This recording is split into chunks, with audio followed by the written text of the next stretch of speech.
Chapter 5. Decisions define us. If we take the role of poor decision maker for the moment, then by comparison, who are the good decision makers? Imagine that you are attending a large party of people, the majority unfamiliar to you, and you are looking for good decision makers. How do you find them? As you look around the room examining each person, it could easily be a masquerade party with every face in disguise. The outer appearance says little about the decisions that bring us to this moment. Yet the party is full of good and bad decision makers. How can we tell? I'll answer that question with another question. What is the trait that creates a "I met this great guy or gal" reaction? This feeling comes after some conversation, of course. In the words shared, what was communicated by each of us that is measurable. I suggest that the questions we ask while making small talk prompt answers that provide important clues about someone's decision-making track record. Did you realize that you are actually interviewing other people about their track record? Questions like, "What do you do?" shows career and education decisions and status on career ladder, simultaneously calculating their age to test how swiftly they advanced. "Where are you from?" shows where they started and clarifies how far they have traveled since, simultaneously calculating their age to test how far they've come. "What are your interests?" shows their decisions to be worldly, well-rounded, competitive, or lifetime learner. "Who are your friends?" shows to whom they relate and gives you live, animated decision-making evidence for what they value and how they spend their time. "How do you spend money?" This is a silent question that reveals decisions galore. The answers come with their appearance, stories, and color commentary about their lives. The questions they ask you, aha! This wasn't a one-sided conversation with a wall. Our ears are tuned to the questions they ask us. The questions tend to indicate what they value. If they discuss deep topics, they are deep and analytical and comfortable with their conversation. If they discuss weather and Twitter, they are keeping the conversation light. The logical or organized way in which someone asks us questions is revealing, and the details tell you what they value. Confidence. We always react positively to the person with quiet confidence, a more subtle, not trying too hard to impress, content with myself demeanor, when put in the position to sink or swim in front of a stranger. It's a nonverbal dictionary on display. Very simply, quiet confidence is hard to fake. Thus, the confidence you observe, if real, is due to their personal report card at this moment, and that is based upon the grade they assign themselves for their decision-making and results right now. Imagine you are leaving that party and you are summarizing what you have learned about the people you encountered. You have a quick sense of whether a person is skillful in their decision-making. Trust your gut feelings because your mind is adding this up all the time. Question: if you met yourself at this party, would you evaluate yourself as a good decision-maker? Why do I care who the good decision-makers are? Quote, "Luck is not as random as you think. Before that lottery ticket won the jackpot, someone had to buy it." Vera Nazarian, The Perpetual Calendar of Inspiration. You care who the good decision makers are because you want to be one. In every group, the good decision makers stand out. They are good bets. They make good partners. They have done more with less in less time than everyone else.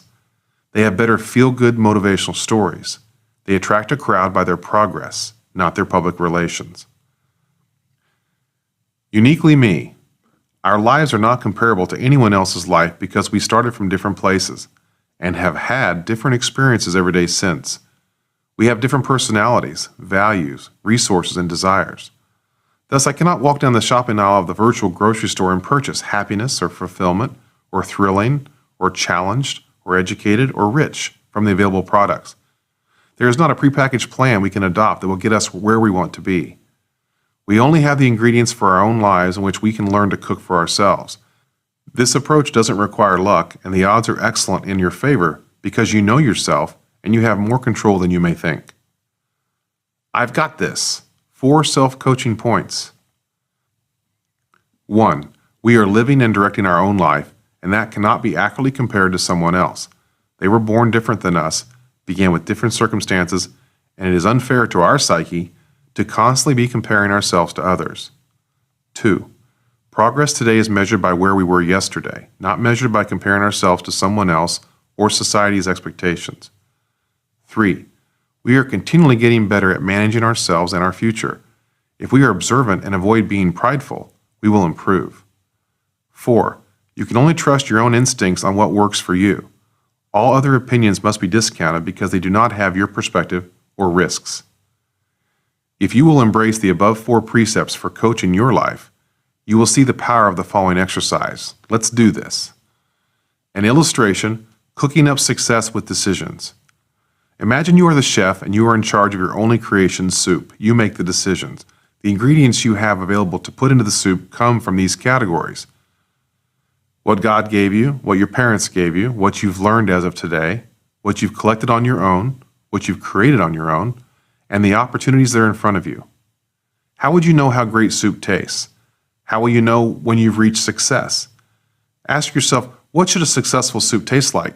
If you've tasted it before, you'll remember it. However, if you have not, you must be aware of the goal. If you can detail your expectations, you will avoid experimenting endlessly in life and know success when you see it. You need to know how you want it to taste when you are done. An awareness of your inventory is critical before attempting this soup. Do you lack an essential ingredient? If so, how can you obtain it so you have the ingredients available when you need it? If you are missing an essential ingredient, like tomatoes for tomato soup, you need to be realistic and choose a different soup to make. It makes no sense to discuss or covet someone else's ingredients because they don't apply to you. If you like what someone else is putting in his soup, you must figure out how to obtain that ingredient yourself. Realism is helpful here. In fact, it lets you off the hook in a way.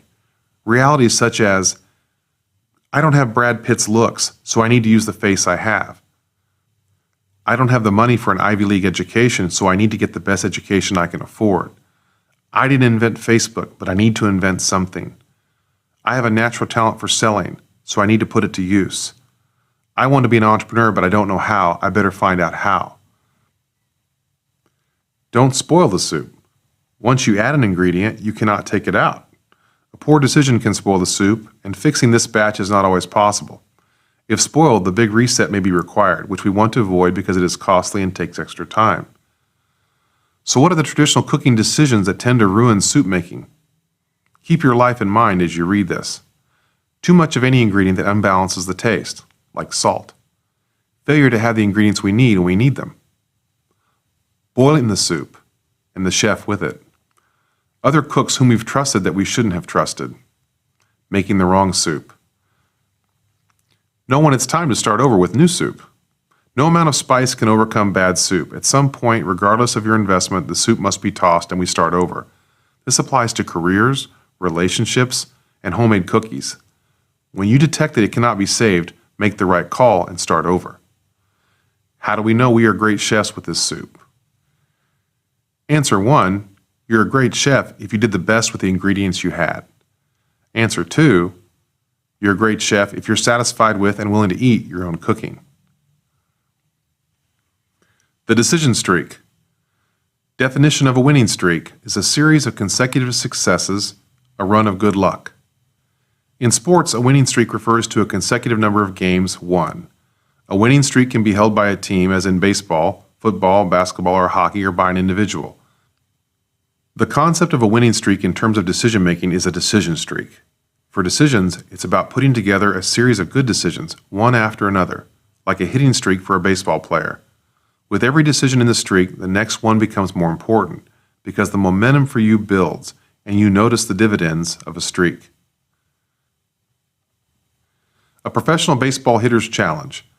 Over the course of a season, the difference between batting .250 and .300 is only one more hit a week. That could be a ground ball with eyes or a bloop over the first baseman's head. More importantly, and perhaps even easier, is making 1 or 2 fewer outs a week by not swinging at bad pitches. The hitter is making decisions. Only one more good decision a week puts the player under a multi-million-dollar contract versus in danger of going to the minor leagues or being cut. One more hit a week via a good decision. A hitter on a streak is hot because they are in a groove in their decision-making and their form. Even on days they don't feel perfect, they still hit because the opposing pitcher cannot outwit the hitter's decision-making discipline. Tricks don't work. Fundamentals and mental discipline win most of the time. Perhaps we can do better in our decisions if we remember clearly the good pitch we are looking for and see clearly and avoid the bad pitches. What confidence that can bring. Career example of a common decision streak. Do you go to a work function with a friend? It's boring, but you might meet someone interesting. Your decision? I'll go. At the work function, do you introduce yourself to strangers and strike up conversations, or do you stay mostly quiet? Strangers can bring new surprises and opportunity. Your decision? Strike up conversations. One of the people you meet is listing a job in a field you find somewhat interesting. Do you apply? If you apply, you have a chance at a new opportunity. Your decision is to apply. You were offered the job. Do you take it? Your decision streak delivered this opportunity to take the new job. Does the decision streak continue and you accept the new job? So, 3 small decisions led to one big decision. The big decision would have never happened if you hadn't respected the value of a decision streak. Some options are only revealed after the first decision is made. Simply staying focused upon making the best decision, choosing well from the available options, will bring you the best outcomes that were ever possible. Have you ever hit multiple green lights in a row while driving downtown? What efficiency!